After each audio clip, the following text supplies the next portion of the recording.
When it comes to your playing career and TJ's playing career and you guys, your specialties getting the quarterback, what do you guys have in common? I mean, I would say just the work ethic, just the desire to do whatever it takes to do it, whether it's the off season and training. And I mean, Derek falls into the exact same category, whether it's training or eating right or sleeping or whatever it takes to make yourself as great as possible. That's what we do. And then in terms of actually getting to the quarterback, it's obviously moves, it's speed, it's agility, it's power, but it's also effort, a relentless attitude, having that vision on kind of seeing how the play's going, seeing where you have to go, chasing it all the way till the end. I think it's some of those things, and it's just I don't know. I think that's what a lot of it comes down to. Obviously, we're very fortunate in terms of, genes and talent and whatever it is, but that can only take you so far. It also comes down to how hard you want to work. Were you guys like that as kids, or is that something you developed as your careers developed? I mean, the work ethic. Parents made us. We didn't have any choice. My dad was a firefighter, and my mom worked herself from being a secretary to a company all the way up to being the vice president of the company. And we, my parents my dad was hard on us in sports, so you had no choice but to be working as hard as you possibly could and weightlifting and running and having great practices. And then my mom was hard on us in school, and you had no choice but to be getting good grades, doing your homework, doing all the right things. So with that combination, we really had no choice. If you had a bad day of practice, you ran home and went to mom and you talked to mom because she was going to be a little softer on you. If you had a bad report card, you go to dad and you try and show dad. But we all knew that he was going to give it to her, and we were going to get the whooping either way. So I think it came down to our parents working extremely hard for what they got in life and teaching us that if we wanted to accomplish our dreams and our goals, we had to work extremely hard and make a lot of sacrifices, which at the time we hated. But now we understand and we appreciate it. Aaron Wilson. Hey, JJ. What makes Ben Roethlisberger so difficult to sack over the years? He's not the most mobile guy, but he seems like he's so strong in the pocket and able to shrug pass rushers off him, and some guys bounce off him at times. Yeah, I mean, obviously part of it's his stature. I mean, he's just a big guy. A lot of it's his toughness and his attitude. He has an attitude that he's not going to be brought down. Keeps his eyes downfield. He's going to stand in the pocket strong. He's going to deliver the ball. He's going to shrug a guy off. Part of that's just him not willing to go down when guys hit him. Some quarterbacks, they see the hit coming and they just take the hit and fall down. He probably sees the hit coming out of his peripherals, but he keeps his eyes downfield and he throws the ball, and most of the time doesn't even end up on the ground. So it's very impressive, and it's something that you have to be conscious of because you can't just come flying in out of nowhere. The guy doesn't go down very easily. JJ, what do you see from their offensive line? They have some guys that are pretty accomplished, some tough guys like David DeCastro. What do you see from those guys? Yeah, I mean, obviously he's coming back from an injury. They've been dealing with some injuries all across the line for a bit, but I mean, they're the Pittsburgh Steelers. What they're known for is being a tough physical team. That's who they are. That's what their city is. That's what they're known for, and that's what these guys continue to do. And they hold up that legacy, and that's who we're expecting when we walk into Heinz Field. Sarah? JJ, you've talked about how competitive you and your brothers are. I heard that one thing you guys are pretty competitive about is rummy. And I was wondering if you could tell me some of the more intense moments of that, and maybe if there's a time where you guys have had to stop playing just because of how intense it got. Man, you almost brought me to tears here for a second. We haven't played rummy since my great-grandmother passed away. And it's what we always used to do when we go to my grandma's house. My grandma, my great-grandma, we'd sit around a table. My grandma would make us a special drink that we have. It's just cranberry juice and Sprite, but we've had it since we were kids at her house. Put it in a special glass, and then we'd all sit around their kitchen table and play rummy together. It's a little simple thing, but that's what we did every single time. And then later on, when I had my own house back in Wisconsin, they'd come out to my place, and we'd all play out there. So it gets very competitive. My grandma still has every single rummy scorecard ever at her house, and I think I have a couple at my house as well. Sometimes you never finish a game. Sometimes you go longer, but it's all about just sitting around the table talking, spending time with family, and being extremely competitive. You know, great grandma, even when she was 100 years old, takes no prisoners. So when that's the attitude of your 101-year-old great grandma, it kind of trickles down throughout the whole family. Do you have special cards or any, I don't know, do you just use whatever cards are around, or do you have special stuff? We had cards with huge numbers because my great grandma couldn't see them. So we had cards with massive numbers. Aaron Reese. Hey, JJ. TJ was saying last week, I think, that Derek was the most dominant high school athlete of the three of you. Do you agree with that? Why do you think he was?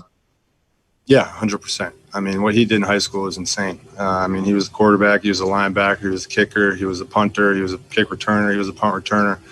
He set every record you could set. I mean, he was insane.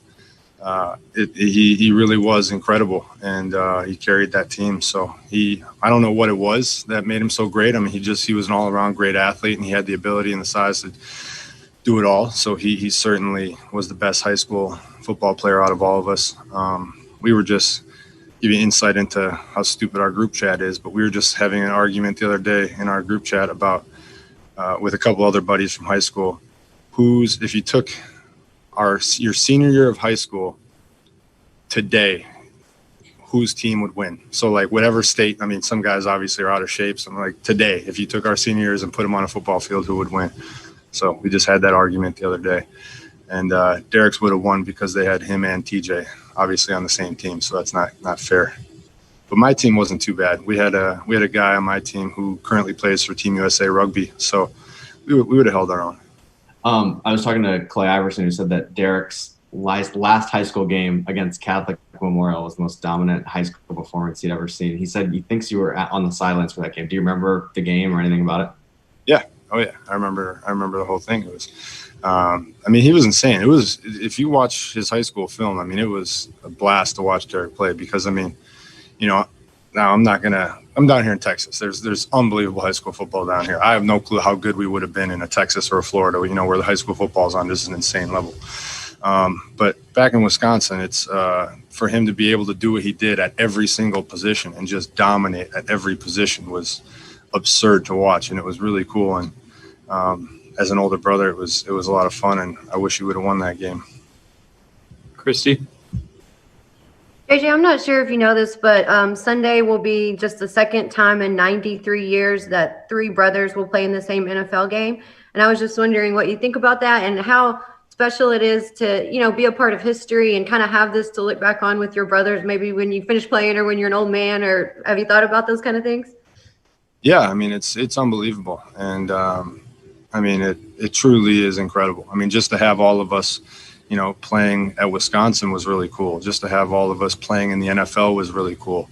To play against another brother was cool. Now to have all of us on the field at the same time in the same game, it really doesn't get any better than that. It's incredible. It's special. It's a testament to our parents and everything that they did and all the people in our lives, our coaches, our trainers, everybody who helped us get here. And it's going to be very, very cool. And I know I hope that we're going to find out if my brothers have any pull up there in Pittsburgh, because I think my parents should be there for this. It's a very special thing. Like you said, I think it's the second time in 93 years. I think that if we can find a way to get my parents there, it would be pretty cool. Got time for three more. Berman. JJ, this question, and I have a follow. How disappointing is it to you and your brothers that your parents can't be there? They talked about how special this is to them. They're going to have to watch from home in Wisconsin. How tough is that for you guys? Yeah, I mean, we really I would love them to be there. I mean, I don't know if we get them tested every day until the game. Maybe we can get them in. I don't know with the protocols and everything. But, I mean, I think that it's such a rarity, something that has only happened twice in 100 years. I think it would be really special for them to be there. So who knows if it can happen or not. As of right now, I don't think it is. But I really do think it would be special if they could be there. But either way, I know that they're proud and they'll be watching, and it'll be a special day. Now, correct me if I'm wrong. If I remember right, didn't the time you played against Derek, didn't he give you kind of a painful chip, and don't you kind of owe him one? Uh-huh. Well, I won the game, so it doesn't matter. But yeah, he tossed a chip in the ribs. So I mean, that's what he does. You know, he's a pesky little fullback. You know, he sticks his elbow in your ribs as you're pass rushing, and then he goes on with his way. So we'll see what happens on Sunday. We'll see how it all comes down. But I mean, he had a safety in the game last week. He has like 3 tackles on the year or something. So he's no slouch in the tackle game either. It's been crazy to watch. And this past Sunday, obviously, I really wish we would have got the win. But Derek having 2 tackles in the TFL and a safety, TJ having 2.5 sacks, my wife having 2 goals. It was a pretty cool day. And I just wish we could have got the win to cap it all off. Sean? Hey, JJ. Normally, you play nearly all the defensive snaps. Kansas City, you played literally all the defensive snaps. In the game this past weekend, you played, I think, 68% of the defensive snaps. Was that the plan going into the game to dial things back a little bit? And if so, what was the thinking behind that? First off, you have by far the clearest Zoom screen of anybody here. You're in like 4K right now, and you're gigantic. No, this week I was dealing with a little bit of a groin thing during the week last week, and so just trying to manage it. Obviously, working through 16 games, you know, as the game kind of got away from us there at the end, just being very smart about what had to be handled moving forward. But it feels great today. So I had a great practice today. Felt great today. So really looking forward to getting back out there and working this week. But it feels much better this week than it did last week.